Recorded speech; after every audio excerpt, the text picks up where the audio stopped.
பட்டு சேலை இருக்கிற கரையை எப்படி எடுத்துன்னு பார்க்கலாமா? 4 கரை பண்ண போகிறோம். மஞ்சள், குங்குமம், டீ, எண்ணெய். இதில் மஞ்சள் கரை, 2வது குங்குமம், 3வது டீ கரை, 4வது எண்ணெய் கரை. 4 கரை பண்ணியிருக்கோம். மஞ்சள், குங்குமம், டீ கரை, எண்ணெய் கரை. இந்த 4 கரை எப்படி எடுக்கலாம்னு பார்க்கலாமா? இந்த மாதிரி காட்டன் பஞ்சம் வைக்க மெடிக்கலில் கிடைக்கும். இதிலேருந்து கொஞ்சோண்டு எடுத்துக்கோங்க. கொஞ்சம் எடுத்துக்கிட்டு அந்த கரையை மேலே எங்கே இருக்கோ அதெல்லாம் நல்லா துடைக்கணும். மேலோடு துடைச்சிக்கணும். இந்த மாதிரி ஒரு வெள்ளை துணி எடுத்துங்க. துணி வச்சுட்டோம். இந்த கரை மேலே இருக்குது பார்த்தியா, இது வந்து அடியில் போகணும். இது பாருங்கள், இப்படி வைக்க சொல்ல இது அடியில் போயிடும். வச்சுட்டோம். கீழே பாருங்கள், 4-5 மடிச்சு வச்சுட்டோம். இப்போ அதுக்கு மேலே வச்சுட்டு இப்போ இது இறங்கினா அந்த துணியில் வந்து அந்த கரையில் அப்படியே இழுத்துக்கும், இறங்கிடும். ஒரு மைல்டான ஷாம்பு எடுத்துக்குங்க. இதை வந்து ஒரு பஞ்சில் நினச்சிக்குங்க. கொஞ்சம் லேசாக பஞ்சில் நினச்சிங்க. பாருங்கள், இப்போ ஷாம்பு நினச்சி எடுத்தாச்சு. அதை லேசாக நல்லா கவனமாக செய்யணும்.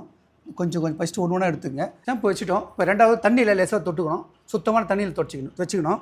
வச்சுட்டு நல்லா துடைக்கணும். அதை பாருங்கள், அதே போல் 3த்தையுமே 4த்தையுமே தொடணும். பாருங்கள், குங்குமம், மஞ்சள், டீ கரை, இது எண்ணெய் கரை, எல்லாத்தையுமே இதே ஒரே பாலிசி தான். எல்லாமே ஒரே மாதிரி செய்யலாம், தப்பு இல்லை. உங்களுக்கு சும்மா நான் வைக்கிறதுக்காக காட்டுறேன். இதே தான், எல்லாமே ஒரே இது தான் எல்லாத்துக்குமே.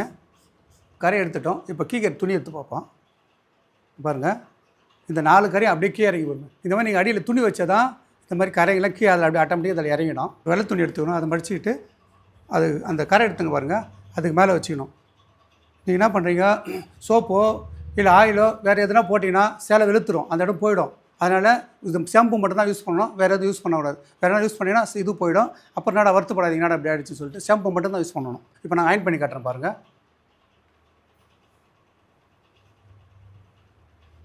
இங்கே பாருங்கள், 99% கரை போயிடும். 1% கொஞ்சம், ஏன்னா பழைய நாள்பட்ட கரைங்க இருந்ததுன்னா அது அவ்வளோ சீக்கிரம் 1% இருக்க தான் செய்யும். நீங்கள் கட்டிங்கன்னா தெரியாது. ஆனால் ஃபஸ்ட்டு இருக்குது சொல்ல எப்படி இருக்குது பாருங்கள். அதுக்கப்புறம் ஒரு 99%, 1% நீங்கள் சேலை கட்டினா தெரியாது. அது துவைக்க அது ஆட்டோமேட்டிக்காக சரியாயிடும். ஆனால் வந்து வேறு எதுவும் பில்ச்சிங்கோ வேறு எதுவும் போடக்கூடாது. வேறு எதனா போட்டிங்கன்னா அந்த இடம் சாயம் கரைஞ்சிடும். இது மட்டும் ஷாம்பு மட்டும் தான் நீங்கள் யூஸ் பண்ணணும். அப்படின்னா சோப் ஆயில் போடலாம். அது எங்கன்னா கிடைக்குது பாருங்கள். உங்கள் ஏரியாவில் கிடச்சின்னா சோப் ஆயில் வாங்கிக்கோங்க. இல்லைனாக்கா ஷாம்பு போடலாம். இது 2 மட்டும் தான் யூஸ் பண்ணணும். வேறு எதுவும் யூஸ் வேறு என்ன யூஸ் பண்ணிங்கன்னா சேலை எதுவும் ஆகிடும். ஆனால் அதெல்லாம் யூஸ் பண்ணக்கூடாது. இது மட்டும் யூஸ் பண்ணி பயனடைச்சிங்க. மஞ்சள் கரை மட்டும் ஒரு பாயிண்ட்டு, அதாவது 99ல் 1 இருக்கும். அது ஏன்னா ரொம்ப எடுத்தோம்னா அந்த சாயம் கலங்கிடும். அதனால் ஒரு 1% இருக்கும். அது நீங்கள் 2 வாட்டி துவைக்க ஆட்டோமேட்டிக்காக சரியாயிடும். அவ்வளோதான். பாருங்கள், இதெல்லாம் க்ளீனாக ஆகிடுச்சு பாருங்கள். எண்ணெய் கரை, டீ கரை க்ளீனாக எடுத்துடலாம். இது மஞ்சள் கரை மட்டும் ஒரு பாயிண்ட்டு, அது துவைக்க சரியாக போய்டும்.